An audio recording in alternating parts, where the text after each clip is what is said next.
Hello friends, how you doing? Welcome to another update on me not drinking alcohol booze. Here is my Diet Coke. I have replaced one addiction with another, yeah. So, I wasn't making a big deal out of it, but I posted that little video about not drinking any more beer. I got loads of good feedback, and it actually encouraged me to start watching other people's videos on YouTube about stopping drinking booze as well. And I think the original focus I had for it was kind of, there was like a sort of mental health aspect to it, but it was kind of mostly based on, trying to lose a bit of weight, trying to, I don't know, I exercise all the time and I eat relatively well, so I was like, this is probably the thing that's not helping a lot because I drink a lot of beer. And then also kind of testing myself to see if it was possible that I can commit to something. So that was kind of the main focus. But 2 weeks in, from talking to people, because whenever it comes up, right, when you're drinking water at a party or whatever, a lot of people have a very similar have had this situation, or are actually currently in this situation, which I sort of didn't really have eyes on, and they were sort of giving me a lot more information. And the other thing is that I've actually had a lot of benefits to this, which I hadn't really got any visibility on until I started doing this.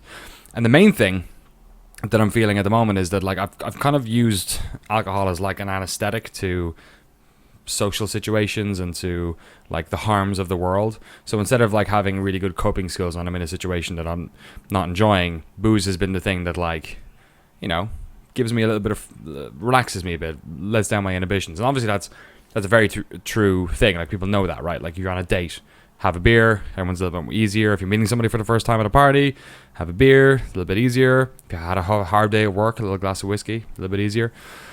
But what I found is that I've used alcohol as like a junction point during my day where I know something's going to go bad, or like I've got something coming up that's a bit too much, and it's pushing me in directions that, because I know I have alcohol there, or I had alcohol there, that it's influenced my like day to day in a really interesting way. The two things that I've sort of come from this is that, one, now I sort of make more meaningful decisions about what I want to do and how happy I want to be. So instead of going out whenever and being like, oh, I don't really want to go out tonight, or I don't really like those people, or that's kind of a bit far away, or it's going to cost a lot of money.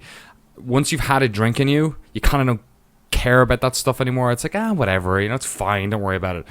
Whereas if you're going out and you're going to be drinking water or Diet Coke or something, you're basically not cloaking the fact that you're not enjoying yourself with drink, because you can basically do anything and have a drink and and be fine. You can go clothes shopping.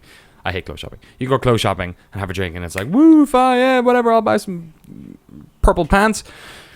But you can't, if you don't have that shield, then it kind of stops you putting yourself in situations you don't want to be in. So it's like, I go home, or I'll do some work, or I'll go with a movie with my girlfriend, or hang out at home, or like work on something that's fun to me, or go on a walk, or like, so it's kind of, yeah, it's that safety blanket when I'm going out for situations that I actually don't really enjoy. That's gone now, and it's forcing me to sort of make more meaningful decisions about my day to day. And then the other thing is kind of connected to that, which I'm also learning, is that I think you build like better coping skills because of that. If you constantly have this crutch that you can use, if you're constantly getting put in situations that, or not constantly, but every once in a while you're getting put in situations that you're not really enjoying, but you have this go-to, you have this like, oh, I can just have a drink and it'll make it okay, then you're not really like flexing your coping skills, like the muscles of your brain to like allow you to figure it out and get yourself comfortable again, because you always have this go-to. You're basically atrophying parts of your brain when it comes to coping skills. So that's sort of the other side of it, is that I actually think that what's happening is that I'm a lot more involved in my day-to-day, my moment-to-moment happiness in certain situations. Like, obviously that's a skill that you should always have, and I feel like it's a skill that you sort of develop over your life. But there were pockets of my life, the social side of it and whatnot, where I clearly wasn't spending enough time there trying to really develop my coping skills, because I had this anesthetic that I could constantly go back to. And I think that's kind of where I am, is that, like, I don't think I was ever an alcoholic, but I was watching another video that somebody else put up on YouTube. I think I was just like a drunk. Like, I was like, I never pass out ever. I think I passed out once when I was 14. It was the first time I ever got drunk, and I never passed out since.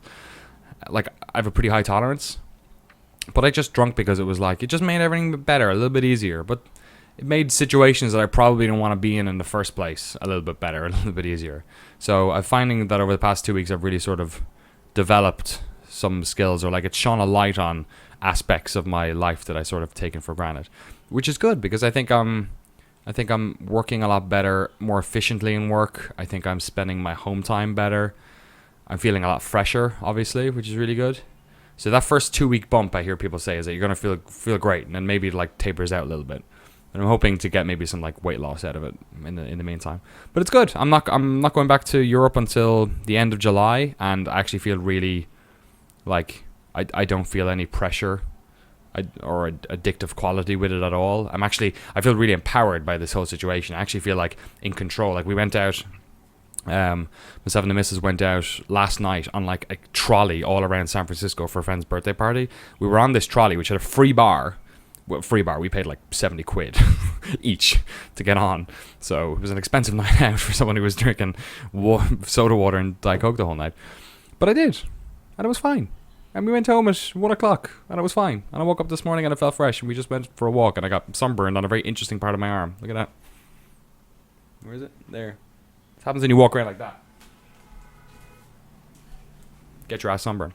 But I'm feeling good, and I want to do a little update because folks have been sharing their stories, and that's kind of how I'm feeling at the moment. So thank you so much for watching this. If you have any feedback about that or any other sort of personal insight into this whole process, please by all means put them in the comments below. I'm probably not going to do these all the time, but I'm enjoying the process of talking to people about it over YouTube, and it's sort of helping me formulate real constructive thoughts about this whole process instead of just like doing it just to do it. So thanks so much. And if you have any feedback on all the videos I've been doing about video games, by all means put them in here as well. Myself and my two good friends from Ireland, my two good friends, I only have two friends in Ireland, two of my good friends in Ireland, Dennis Walsh, who I used to do a podcast with years ago, with the one we developed to try and break into the industry, Citizen Game.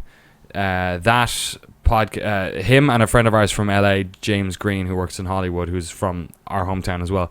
We're starting a new podcast.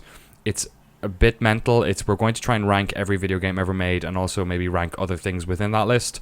And it's called, we came up with the name today via Twitter, or someone else came up with the name. I have to give them a shout out. We think we're going to call it a Tournament of Lies, which is really, it's an REM there, but it's pretty stupid.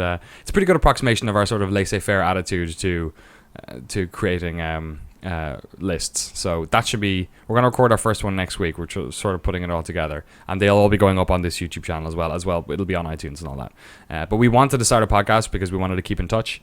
And we threatened doing this last year. We were going to call it the Intercontinental Champions. And we didn't think we'd necessarily do it about video games, but we're going to use video games as like the linchpin for it, and then maybe go in different directions for some of them. So a Tournament of Lies. It's like ranking everything in a very really subjective manner. So I'm really looking forward to that, and it's going to help us sort of keep in touch as well. We're going to chat every week, so that should be fun. But thank you so much. Thank you so much for subscribing. Almost at 11,000 subscribers now, which is really, really cool. Sort of eyeing up that 20,000 now, off in the distance, which would be great. Maybe imagine someday maybe I'll have one of those 100,000 placards to stick beside my Tracy Jordan. Best present ever. That's why my Fallout character is called Liz Lemon. Alright, I'm going to play some video games. Thanks for watching this. I'll see you next time. Don't drink! Or do. You do you. I'm doing me.